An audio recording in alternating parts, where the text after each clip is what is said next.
How to add site weight animations in Squarespace. In order to do that, we first need to head over to our actual Squarespace editor and access our site styles.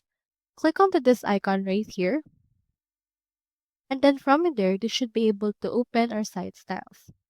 Scroll down until you can see this miscellaneous. Once you have done that, you can see in here the animations. So make sure to open it. You can see in here that our current animation is fade. So you can choose between no animations, fading animations, scaling animations, sliding animation, and clip animations.